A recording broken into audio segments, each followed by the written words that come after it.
Hola, ¿cómo están muchachos? Como les comentaba la semana pasada, normalmente en el curso de Mira hacíamos una gira a una planta de alimentos para que ustedes vieran, me imagino que la mayoría de ustedes ya conoce de experiencias previas, por ejemplo en introducción, que creo que los llevan a la Dos Pinos, una planta de alimentos, pero para que complementen con otro tipo de conocimiento y ahora que están más avanzados en la carrera, que lo vean con otros ojos, ¿verdad? Ya uno lo ve desde un punto de vista más maduro y lo analiza de una perspectiva distinta, ¿verdad? Como este semestre bueno, este año en general no pudimos realizar giras, entonces la idea es contarles un poquillo de la organización de una planta de alimentos eh, para que, eh, para que ustedes de alguna forma tengan, al menos conozcan los términos, cómo se organiza, los tipos de equipos que se utilizan, etcétera, etcétera, ¿verdad? A esta presentación la acompañan dos artículos científicos y la acompañan también una serie de cuatro o cinco videos de la maquinaria que se utiliza y cómo está distribuida en una planta de alimentos, eh, cómo funciona, con la idea de igual complementar el conocimiento que ya ustedes tienen. De forma general, esto es un diseño de una planta de alimentos. La mayoría de plantas de alimentos, bueno, algunas utilizan una distribución más horizontal, ¿verdad? Pero en esas plantas de alimentos normalmente se requieren de más elevadores y ese tipo de cosas para poder movilizar las materias primas de una parte a otra, ¿verdad? Algunas otras utilizan una configuración más vertical en donde uno sube todas las materias primas y a partir de ahí comienza a utilizar la gravedad para ir por cada una de las etapas de esas eh, en la fabricación de una mezcla, ¿verdad? O de una ración. Eh, Vean que, por ejemplo, en tiene la descarga del maíz y hay un secador de maíz, que eso no se utiliza acá, sino que normalmente el maíz llega, se almacena en silos y vean que hay dos molinos de martillos, normalmente en Costa Rica. Todos los ingredientes a granel pasan por el molino de martillos antes de entrar a la parte de mezclado, ¿verdad? Esto es almacenamiento en, en tolvas, de forma tal que uno sabe en cuál tolva están los ingredientes y a partir de ahí se van utilizando normalmente software, la mayoría de plantas de alimentos tienen software especializado que van seleccionando de tolvas para pasar a la parte de dosificación, ¿verdad? Que son estas de aquí abajo, las dosificadoras y a partir de las dosificadoras se pasa a la mezcladora, ¿verdad? Y vean que en la mezcladora se mezclan también toda la parte de microingredientes, los núcleos, los microingredientes, los premix, etcétera. eh, y se mezclan también los líquidos acá, la melaza, los aceites, etcétera, ¿verdad? Eh, Después de aquí, vean que, bueno, esto básicamente significa como si hubiera un elevador. Eh, Pasa a las tolvas de antes de peletización, pasa a la peletizadora, pasa a un enfriador para enfriar esos pellets y que pierdan humedad también, ¿verdad?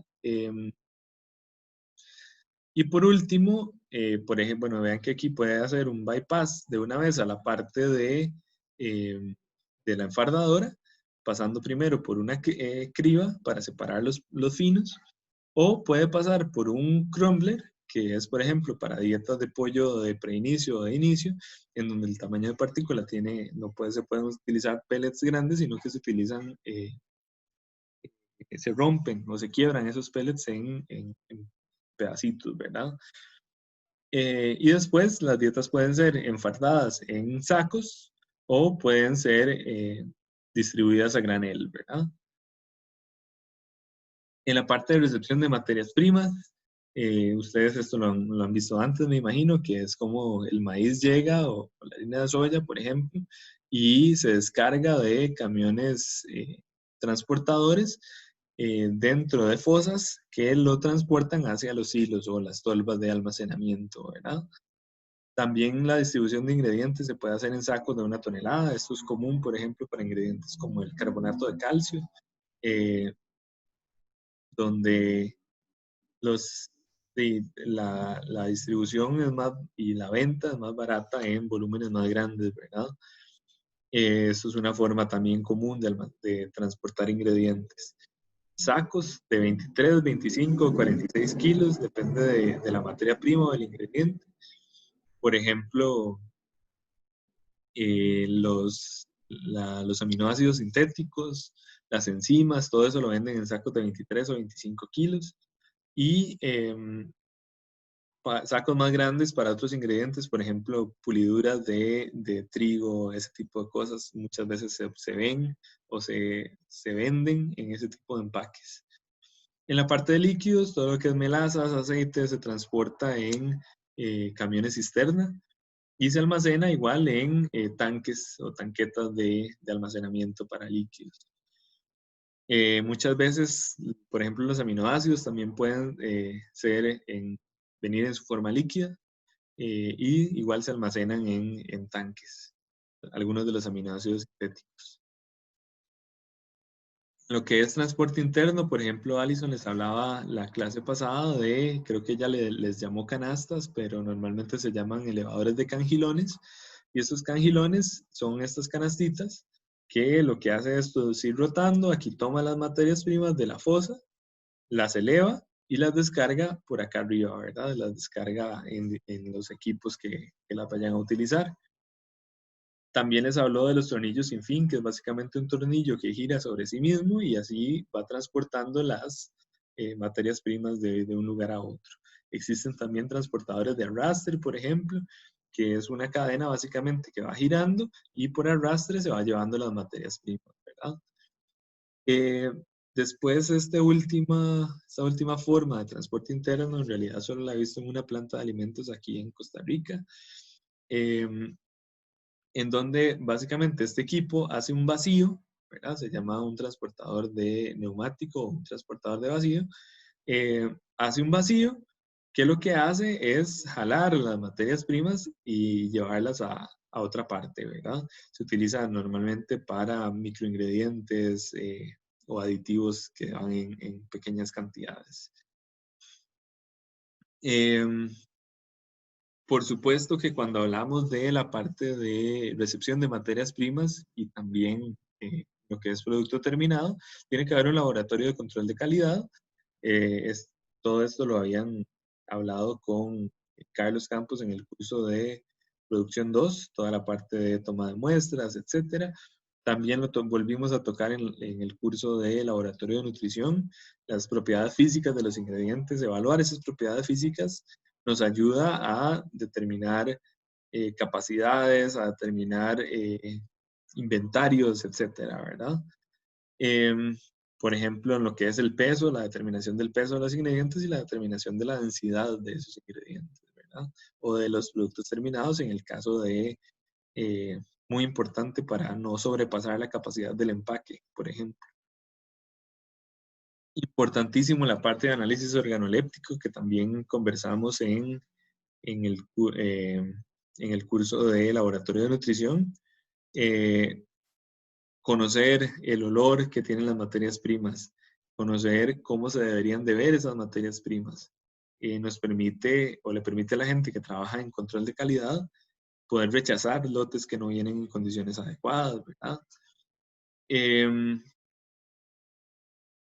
Y por último, en la parte de control de calidad, de esto también les conversó un poquito Alison, lo que está de moda en las plantas más grandes, no de moda, sino es una herramienta muy útil, es el NIRS, ¿verdad? Que se llama Near Infrared Spectroscopy, espectroscopía del infrarrojo cercano, ¿verdad? Y lo que hace es medir una parte del espectro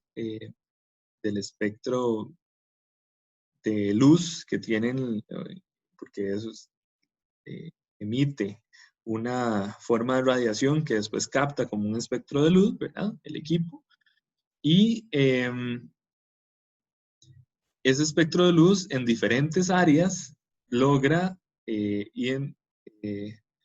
identificar ciertos tipos de moléculas, ¿verdad? Todo lo que es la parte de nitrógeno y proteína, y tiene una región específica dentro de ese espectro. Se utiliza para identificar eso, por ejemplo, la estructura secundaria o la cantidad de proteína en general. Todo ese espectro se correlaciona, por supuesto, con un análisis de química húmeda, y así es como uno obtiene una adecuada curva de calibración, y en general permite identificar los componentes del análisis proximal, aunque también permite ir mucho más allá, y hay espectros que lo llevan a uno hasta cuantificar la cantidad de aminoácidos presentes en un ingrediente, ¿verdad? Vean, por ejemplo, aquí en este grafiquito se comparan tres tipos de ingredientes: la harina de pescado, que es esta línea más abajo, con la harina de carne, que es este otro espectro de acá, con una harina de soya, ¿verdad? Y cada espectro correlacionado de nuevo con análisis químicos nos permite obtener una composición muy exacta de los ingredientes. Entre más muestras se corran, más grande es la base de datos que tenemos, ¿verdad? Y más grande es, o más robusta es esa curva de calibración. En la parte de almacenamiento de materias primas, tenemos todo lo que es almacenamiento en silos, ¿verdad? Para esas materias primas que vienen a granel, como conversábamos, el maíz, la harina de soya, en algunos casos los destilados de maíz. Aunque, por ejemplo, para los que tuvieron la oportunidad de ir a La Dos Pinos, en La Dos Pinos la mayoría de veces los destilados de maíz se manejan en bodega plana. Eh,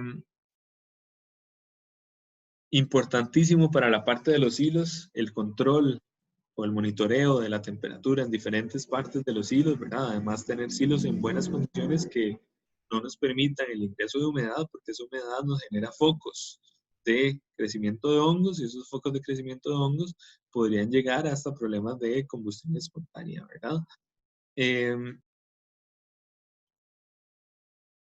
El otro día, por ejemplo, bueno, esto es otra, es que uno no se imagina que estos tipos de ingredientes puedan ser tan inflamables, ¿verdad?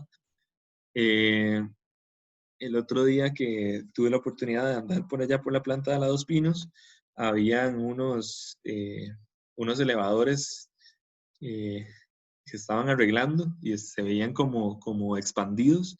Pues resulta que eh, estaban transportando maíz por los elevadores, y el polvito que suelta el maíz, era maíz ya molido, pero el polvito que suelta el maíz, hubo una chispa por ahí y prendió llama y hizo una explosión dentro del elevador, por ejemplo.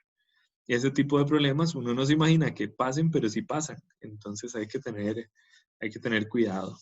En la parte de silos, vital también la limpieza, ¿verdad? Como decía Alison, tiene que poderse meter alguien ahí y limpiar todo el silo para evitar esos focos de contaminación, que no solo es un problema de contaminación, sino que también puede ser un problema de salud ocupacional, ¿verdad? Si hay un incendio o ese tipo de cosas. La bodega de materias primas, que normalmente donde se almacenan el resto de materias primas que se van a ir utilizando, como les mencionaba Alison también, primero que entra, primero que sale, ¿verdad? Y el almacenamiento de los líquidos, que normalmente se hacen tanques que están externos a las plantas, para que los camiones cisterna que lleguen puedan descargar sin tener que entrar a la planta, ¿verdad? Esto lo vi el año pasado en un congreso en el que andaba en Alemania, y me pareció, bueno, yo no tenía la menor idea que existía tecnología de este tipo, y me pareció, por supuesto, interesantísimo. Es equipo para la detección de aflatoxinas en granos de maíz. Entonces, cuando se pasan, básicamente el maíz entero, se pasa por este tipo de equipos. El equipo tiene una luz, y la verdad es que ahí les quedó malísimo, que no sé si es ultravioleta o qué será, pero las aflatoxinas tienen un reflejo distinto, ¿verdad? Esto es un ejemplo de granos de maíz de verdad y granos de maíz impresos en 3D, solo a modo de ejemplo, ¿verdad? Que tenían ahí en el Congreso. Y básicamente cuando uno pasa el maíz por acá, y hay equipos con capacidad de analizar, ya no me acuerdo, pero estupidez en la cantidad de toneladas que podían manejar, ¿verdad? Yo creo que incluso un equipo de este tamaño al rato da abasto para todo Costa Rica, porque básicamente corre continuamente el maíz por ahí y lo que va haciendo es que va analizando cada uno de los granos de maíz por medio del reflejo de luz que emiten, y los granos de maíz que identifica eh, como eh, digamos, que tienen presencia de aflatoxinas o que están quebrados y por eso tienen presencia de aflatoxinas, etcétera, lo sopla para afuera, ¿verdad? Y entonces va soplando cada uno de esos granitos y de ahí, así logra disminuir la contaminación de aflatoxinas en un lote de maíz, ¿verdad? Por ejemplo. Para mí eso fue revelador porque de verdad uno no tiene idea de qué tan avanzado va la tecnología en algunos puntos y que existe equipo que, por ejemplo, permite hacer esto, ¿verdad? Y separar granos contaminados de granos que no están contaminados. En la parte de molienda, eh, existen varias alternativas. Los más comunes son los molinos de martillos, que es básicamente un rotor, ¿verdad? Que tiene puntas de metal y estos martillos van rompiendo las partículas hasta que sean capaces de pasar por una criba de cierto tamaño, ¿verdad? Que la criba normalmente está aquí abajo. Los molinos de martillos normalmente el martillo se va desgastando conforme se va utilizando, ¿verdad?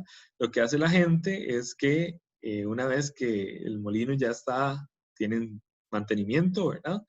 Los martillos se cambian de dirección, ¿verdad? Entonces donde usted les da vuelta vuelven a quedar afilados, ¿verdad? Para poder seguir trabajando hasta que ya esté desgastado por los dos costados. Incluso hay algunos que uno puede darle vuelta completamente a la placa, ¿verdad? Y queda de tal forma que quede otra vez con las dos partes enteras, ¿verdad? Entonces tiene cuatro lados, ¿verdad? Antes de tener que comprar martillos nuevos. Este, por ejemplo, es un ejemplo igual de ese congreso en Alemania de un molino de martillos, pero vean la dimensión de ese molino de martillos, ¿verdad? Vean, aquí atrás hay una persona y este era el tamaño de ese molino de martillos, que es ridículamente enorme, ¿verdad? Para plantas de alimentos de en otros países en donde se procesan volúmenes de maíz enormes, ¿verdad? Otra alternativa a la molienda son los molinos de rodillos, por ejemplo, en donde, bueno, esto es un ejemplo sencillo, tiene dos rodillos, normalmente uno está fijo y hay otro que se puede ajustar qué tan cerca o qué tan lejano del otro rodillo está para abrir o disminuir esa, el tamaño entre los dos rodillos y así ajustar qué tan fina quiere uno la molienda, ¿verdad? Este molino de rodillos, perdón, eh, normalmente hay unos lisos, pero normalmente se usa con cierto tipo ¿cómo se llama esto? De líneas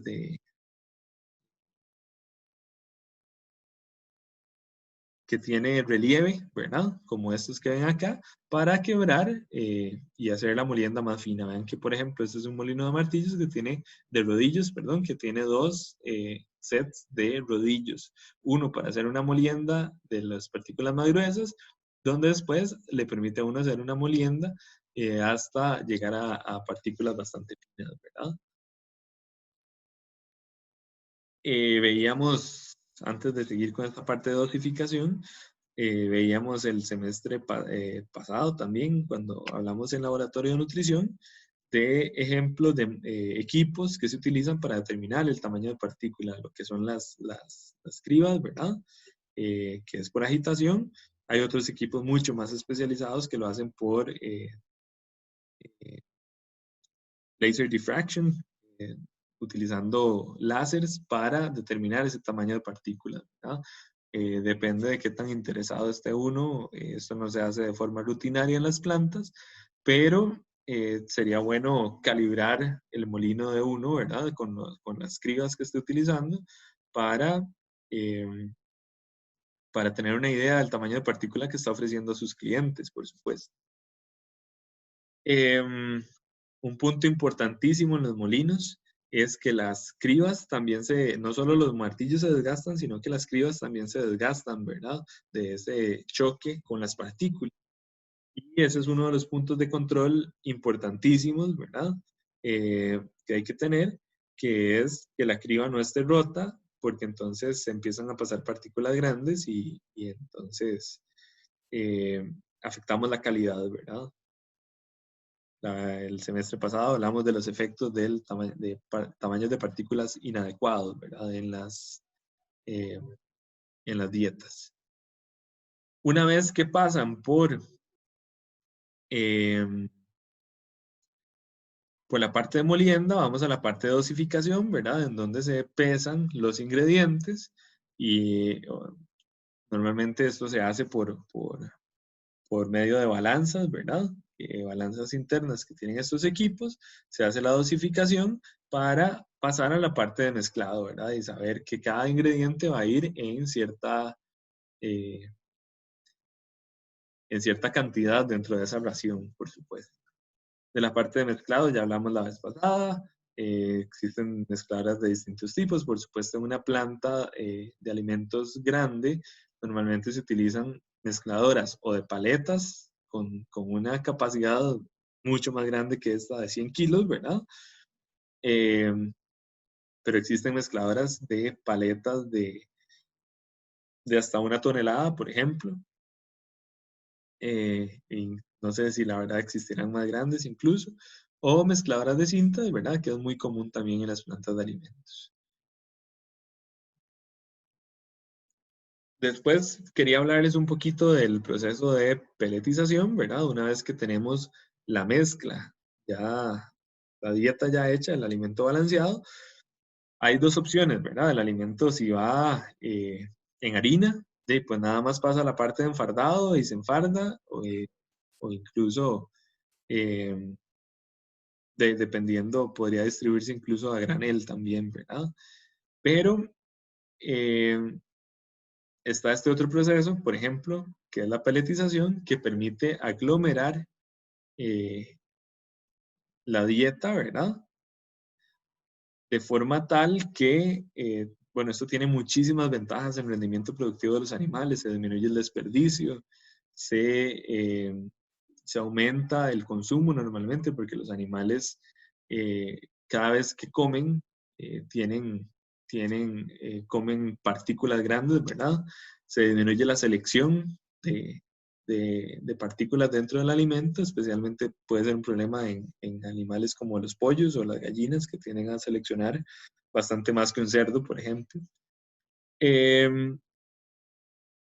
Y lo que no sé si hemos conversado antes, pero que es un aspecto fundamental de la peletización o de los procesos térmicos que se usan para aglomeración de dietas, es que disminuyen la carga bacteriana de las dietas, ¿verdad? La carga patogénica que pueda ir en esos ingredientes. Muchas veces el alimento es un vector importante de virus y de bacterias. Y esos procesos térmicos lo que hacen es más o menos disminuir esa carga patogénica, no más o menos, lo disminuyen bastante bien, y entonces son procesos que se utilizan en otros países, y este es uno de los aspectos fundamentales por los cuales se utilizan en otros países, o se exige que el alimento sea peletizado, porque disminuyen esa carga patogénica y disminuyen ese factor del alimento como vector de enfermedades. Esto es más o menos una peletizadora. Vamos, en el slide que sigue hay un video pequeñito, espero que funcione, que corra bien, no tiene sonido, así que no hay problema si no suena, pero básicamente tiene dos partes, una que es el acondicionador, que es donde se agregan el, eh, el vapor para acondicionar esa mezcla, ¿verdad? Van a ver en uno de los artículos que la idea principal es que ocurra un poco de gelatinización de los almidones, ¿verdad? Eso y aumentar el contenido de humedad nos permite alcanzar un estado que se llama eh, el glass transition, básicamente, la transición vítrea, que permite tener una mezcla más moldeable, ¿verdad? Y ahí con el vapor y en la mezcla que se hace en el acondicionador, nos permite tener esas características para que después pase por los rodillos y por el proceso de aglomeración, ¿verdad? Eh, adentro de este tambor lo que hay es un dado de este tipo y un rodillo que va dando vueltas por adentro y va empujando la mezcla para que salga por estos huequitos, ¿verdad? Y hay una cortadora que va cortando esos pellets a la dimensión que uno le diga, ¿verdad? Los pellets que salen tienen que pasar por un proceso de secado y enfriado, y eso es un enfriador, ¿verdad? Un secador enfriador, en donde esos pellets pierden el resto de la humedad para que se sequen bien y además se enfrían al mismo tiempo, ¿verdad? Vamos a ver si corre el video, esperemos que sí.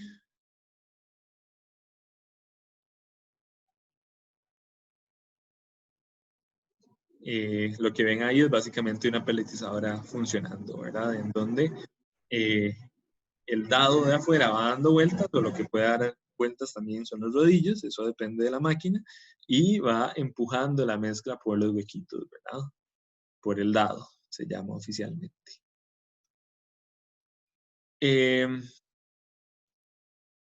Además del proceso de pelletización, hay otro proceso distinto que ya han escuchado hablar ustedes bastante, que es el proceso de extrusión, ¿verdad? Este proceso de extrusión puede, no tiene que confundirse porque son procesos completamente diferentes, la pelletización de la extrusión, ya vamos a ver las diferencias más adelante. Y básicamente la máquina en sí está compuesta por dos partes, una que es el acondicionador también, en donde también se agrega toda la parte eh, de la humedad y del aceite, ¿verdad? Eh, tanto en el proceso de pelletización como en el de extrusión hay que tener cuidado con los contenidos de aceite que se utilizan en las formulaciones, porque son procesos que involucran maquinaria y involucran cierto grado de presión. Entonces, si uno tiene una cantidad de aceite muy alta en la dieta, es más, no aguantan, yo no me animaría a incluir más de un 5 o un 6%. Eh, lo que hace es que se disminuye la fricción de las partículas, ¿verdad? Y básicamente salen disparadas por los equipos. Y entonces eso, por supuesto, que afecta el tipo de pellet que queremos hacer o el tipo de, le vamos a llamar pellet también, pero no es un pellet. En inglés hay una palabra en específico, pero la verdad es que no conozco si existe una palabra en español para esto que se llama kibble. Eh, los kibbles es lo que sale normalmente de un extrusor, ¿verdad? Que es, por ejemplo, un kibble es una bolita de alimento de perro.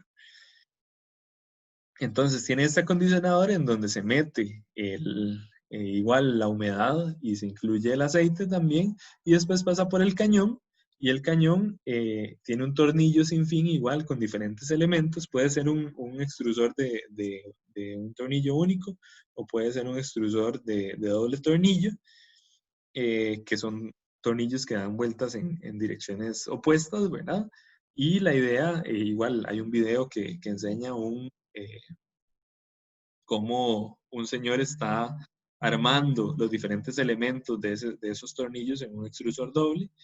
eh, y lo que hace es presionar el material por una abertura o una o varias aberturas pequeñas, ¿verdad? De forma tal que el proceso de extrusión involucra bastante más presión, bastante más fricción entre partículas y con el cañón, ¿verdad? Eh, que el proceso de pelletización, ¿verdad? Entonces son procesos muy, muy distintos. De hecho, el proceso los dos son procesos de aglomeración de dietas, pero el proceso de pelletización es nada más eso, aglomera las dietas, mientras que cuando lo que se busca normalmente con un proceso de extrusión es que haya expansión de los almidones una vez que salgan por este cañón, ¿verdad? Entonces, ¿cuáles son las diferencias entre pelletización y extrusión? Ambos son procesos de aglomeración, como les decía. Normalmente uno se define como un proceso de compresión, el otro como un proceso de expansión, ¿verdad? La pelletización es compresión, la extrusión es expansión.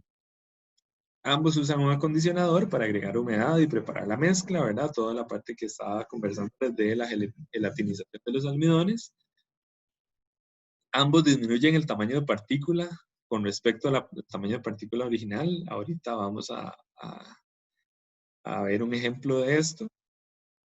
Pero vean que, por ejemplo, la peletización normalmente se utiliza en temperaturas entre 60 y 100 grados, con contenidos de humedad de 12 a 18% máximo. 18 ya es una humedad bastante alta.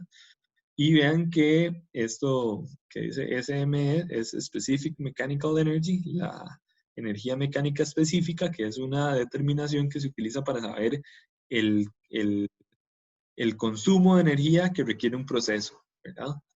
Y vean que el consumo de energía en un proceso de peletización es relativamente bajo, de 23 a 45 kilojoules. El consumo de energía es un reflejo del esfuerzo que tiene que hacer la máquina y por lo tanto de la cantidad de fricción que hay adentro de la máquina entre partículas, ¿verdad? O de la máquina en general. En cambio, vean que la extrusión es un proceso que puede llegar, bueno, puede ir de 60, que es una temperatura muy, muy baja normalmente para extrusión, hasta 160 grados, que es una temperatura extremadamente alta para un proceso de extrusión. Normalmente se manejan temperaturas de 110 a 130 grados centígrados. Pero vean que el contenido de humedad lo podemos aumentar muchísimo más, que no es un problema, porque hay este efecto flash de la humedad. Una vez que los materiales salen por los huequitos que están al final del cañón, la humedad se evapora inmediatamente. Así se le llama, efecto flash. O sea, es como eh, la humedad se pierde, se evapora y eso hace que los kibbles, de nuevo, que eso es lo que sale de un proceso de extrusión, eh, sean porosos. Y ya vamos a ver la importancia de un kibble poroso. Por ahí lo pueden ver en otro video que está adjunto también. Y entonces, eh, el shear, que lo podemos traducir como fricción, pero no es necesariamente fricción, es una fuerza que ocurre, porque ocurre entre partículas y de las partículas con el cañón, de las partículas con el tornillo, toda la fricción que ocurre ahí adentro, ¿verdad?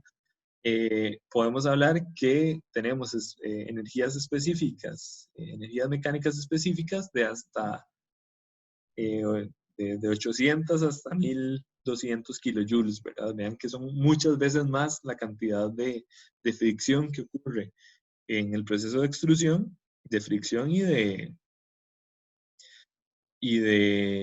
fuerza, de energía que se requiere, ¿verdad? También, ¿qué es lo que ocurre en un proceso de peletización? Después tenemos otros tipos de equipos como un expander, que es parecido a un extrusor, pero el dado que hay al final, ¿verdad?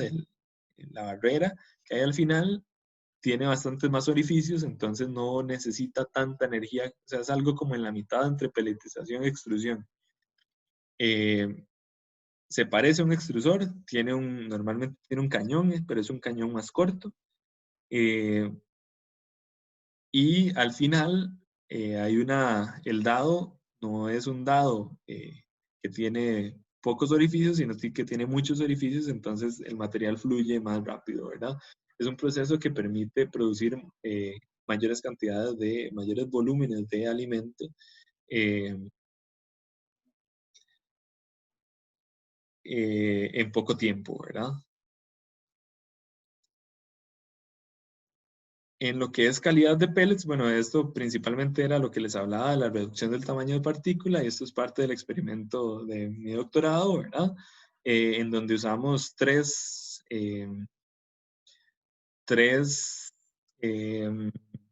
calidades de harina de canola, una tostada sin tostar, otra tostada a 60 minutos y otra tostada a 120 minutos, y ese es el tamaño de partícula promedio que medimos cuando el proceso fue hecho en harina. Entonces vean que el tamaño de partícula andaba casi entre 450 y 500 micrómetros. Cuando esta misma harina la peletizamos, vean que reducimos el tamaño de partícula hasta alrededor de 300 micrómetros, ¿verdad? Mientras que cuando esta misma harina la extrusamos, el tamaño de partícula se redujo hasta alrededor de 200 micrómetros, ¿verdad? Entonces, esta reducción en el tamaño de partícula puede ser una de las razones por las, no sé si se acuerdan de esos resultados que les enseñé el semestre pasado, en donde cuando peletizábamos o extrusábamos estas materias primas, lográbamos devolverles parte de la digestibilidad. Y tal vez una de las hipótesis que teníamos era que esta reducción en el tamaño de partícula podía haber hecho que los ingredientes fueran más digestibles, ¿verdad? Porque las enzimas tienen un trabajo más sencillo para entrar. En lo que es calidad de pellets, hay dos parámetros que se miden en los pellets. Y una es la dureza, que es qué tan duro es el pellet, ¿verdad? Y se mide normalmente con un aparato de este tipo, donde coloca un pellet aquí y empieza a presionar hasta que el pellet se quiebra y le indica a uno la cantidad de energía necesaria, no es energía ni siquiera, sino cuántos kilogramos por metro cuadrado requiere, ¿verdad? Para quebrar ese pellet. Y la otra es la durabilidad de los pellets, que es un parámetro muy, muy importante porque nos indica qué tan resistentes son los pellets, por ejemplo, para el transporte, qué tantos finos vamos a tener al final de cuentas.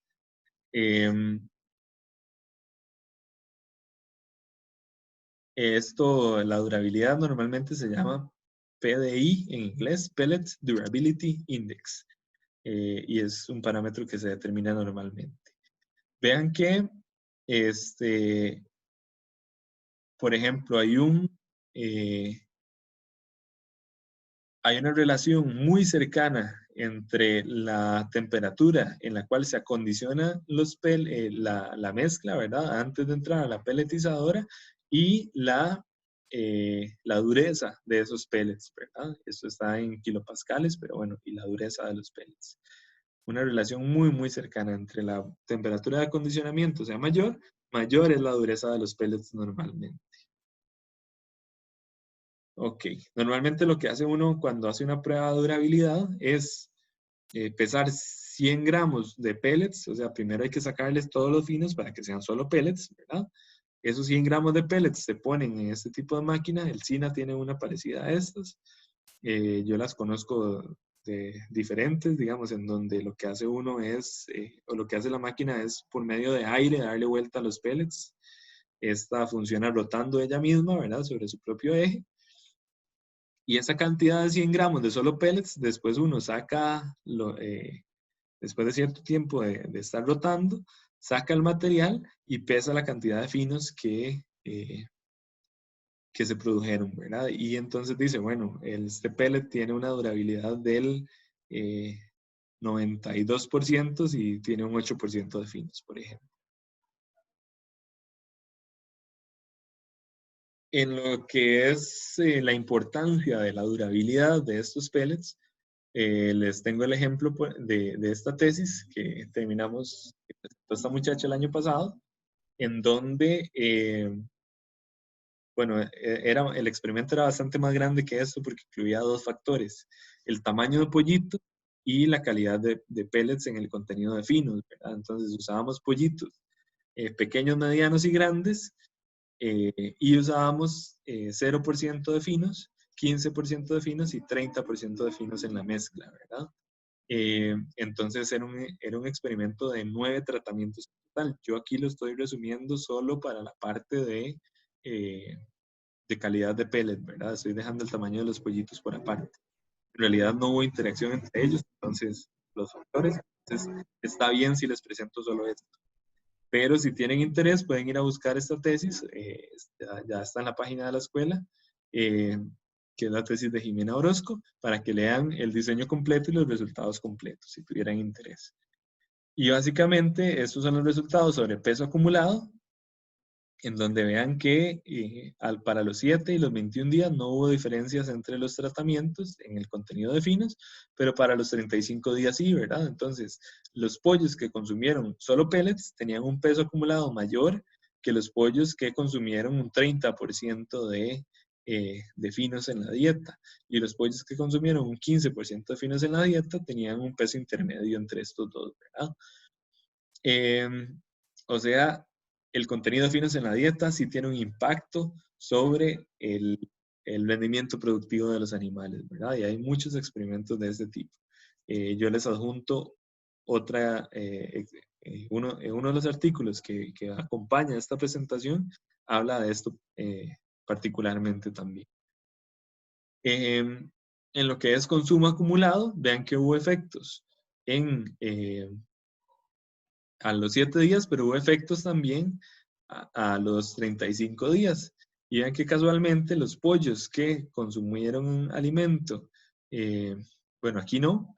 De hecho, aquí los pollos que consumieron alimentos infinos se dieron un consumo un poquito menor, pero vean que no hubo diferencias en peso acumulado, entonces en realidad esto se refleja en la conversión alimenticia, que ya vamos a ver luego, pero los pollos que eh, consumieron alimentos sin finos tuvieron un consumo mayor acá, ¿verdad? Y ven que el comportamiento es el mismo que para el peso acumulado, por lo cual después no hemos reflejado nada en conversión alimenticia. Vean que la conversión alimenticia es diferente para los 7 días, solo aquí hubo un efecto en donde los pollos que consumieron alimentos sin finos tuvieron una conversión alimenticia más baja que los pollos que consumieron alimento con 15 o 30% de finos. En lo que es efectos del procesamiento sobre digestibilidad ileal aparente, esto si mal no recuerdo, se los compartí también el semestre pasado, pero lo que quiero es enfatizar en que el procesamiento llamémosle procesamiento secundario, porque ya algunos de los ingredientes están procesados, por ejemplo, la harina de soya, pero el procesamiento de dietas puede tener un efecto sobre la digestibilidad de esas dietas, ¿verdad? Y aquí son estrategias que casi no utilizamos. La mayoría de los pollos sí comen alimento peletizado porque Cargill ha invertido en esta parte, por ejemplo, pero el alimento que se vende para pollo de engorde de forma comercial muchas veces es en harina, ¿verdad? Entonces, no solo no tenemos la ventaja de que viene desinfectado en cierta medida, ¿verdad? O sea, con una carga patogénica menor, sino que además no nos ayuda en cierta parte en la digestibilidad de los almidones, porque no están gelatinizados, ¿verdad? Y la otra parte no nos ayuda en la digestibilidad de las proteínas, ¿verdad? Que es lo que quiero enseñarles acá. Y el alimento de cerdos, en este país todo, el que se usa en general, es alimento en harina, ¿verdad? Y aquí está demostrado que, como ven, tiene efectos positivos sobre la digestibilidad de los nutrientes. Vean que, por ejemplo, incluso en el alimento de mejor calidad, que utilizaba la harina de canola de mejor calidad, la que no estaba tostada, pudimos aumentar cuando lo peletizamos. Bueno, aquí no hubo efecto, ¿verdad?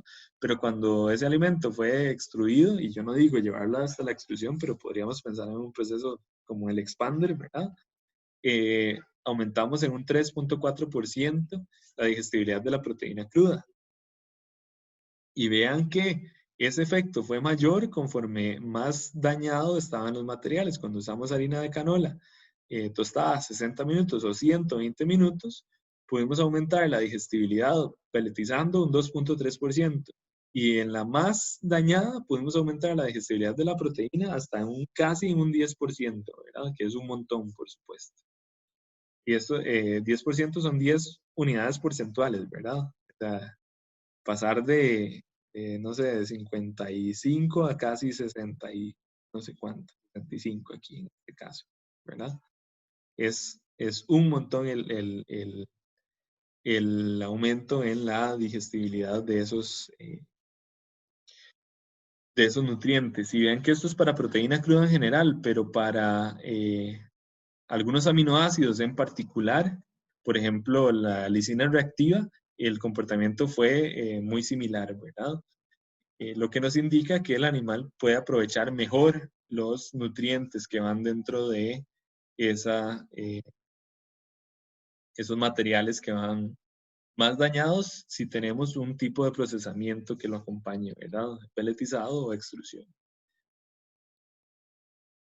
Les hablaba de los kibbles que salen del proceso de extrusión, que son porosos, ¿verdad? Porque toda la humedad se evapora inmediatamente apenas sale del cañón y eso nos deja poros adentro de, bueno, ustedes lo han visto en el alimento de perro, que es como porosito, ¿verdad?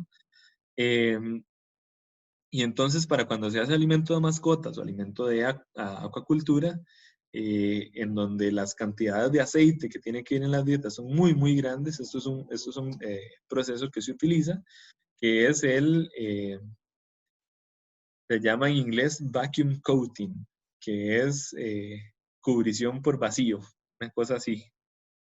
Y lo que hace esta máquina es que básicamente uno mete aquí el alimento en los kibbles, lo que sale de la extrusora, ¿verdad? Esta máquina hace un vacío, lo que hace es extraer todo el aire que hay adentro de la máquina, ¿verdad? Eh, Vean, en este otro caso, aquí viene la conexión a la bomba de vacío, extrae todo el aire que hay dentro del equipo y eso hace que todo el aire que está dentro de los poros de los kibbles salga también. Y una vez que hemos extraído ese aire, rociamos aceite sobre la superficie de estos kibbles y lo que pasa es que una vez que rompemos el vacío y vuelve a entrar aire al equipo, básicamente los poros se chupan el aceite que está en la superficie, ¿verdad? Esto, de verdad, bueno, hay un video que acompaña esto que lo explica bastante, bastante gráficamente, ¿verdad? Eh, y hace, por supuesto, que nuestro kibble o nuestro bolita de alimento, ¿verdad? No ande perdiendo aceite por todo lado porque el aceite se incorporó adentro de la bolita, ¿verdad? O del kibble. Y entonces es una forma bastante útil, además de que cuando la persona que compra el alimento de mascota sirva el alimento y diga, bueno, pero ¿qué es este montón de aceite que hay en la superficie de la bolsa, verdad? Eh, o a mantener el aceite adentro de las bolitas en el caso de alimento para acuicultura, ¿verdad? Acuicultura, y lograr incorporarle mayores cantidades de aceite a esa dieta, ¿verdad? Son procesos que se pueden utilizar también para por ejemplo, cuando las enzimas son termolábiles, que la mayoría de enzimas son termolábiles, entonces se pueden incorporar en estas etapas, o algunos aminoácidos sintéticos podría ser también, eh, algunos aditivos, saborizantes, etcétera, se pueden incorporar de esta forma a el alimento para que, especialmente si son termolábiles y no resisten las temperaturas que se utilizan durante el proceso de extrusión. Por último, vamos a la parte de enfardado, en donde, bueno, esta es la parte de enfardado para sacos, ¿verdad? Hay una tolva que pesa, hay otra que hace la descarga, ¿verdad? Entonces, mientras uno va pesando una, va haciendo el llenado de la bolsa de otra y pasa por último por la parte para donde se cosen los sacos y se agregan las etiquetas, ¿verdad? Además, las bodegas de alimento terminado, ¿verdad? O de producto terminado, que tienen que estar separadas de las bodegas de materia prima, y, identificados los lotes, entarimadas, separadas de las paredes, todo lo que vimos la semana pasada de buenas prácticas de manufactura. O si se va a distribuir de forma a granel, pues se almacena en silos y de los silos va a camiones y esos camiones hacen la distribución, ¿verdad? Esta era la presentación en general que les tenía para esta parte. Eh, Como les dije, a esta presentación la acompañan dos artículos científicos y algunos videos que ejemplifican muy bien algunas de las cosas que estábamos hablando y que les voy a pasar luego. Eh, de una vez agradecerles la atención y nos estamos viendo.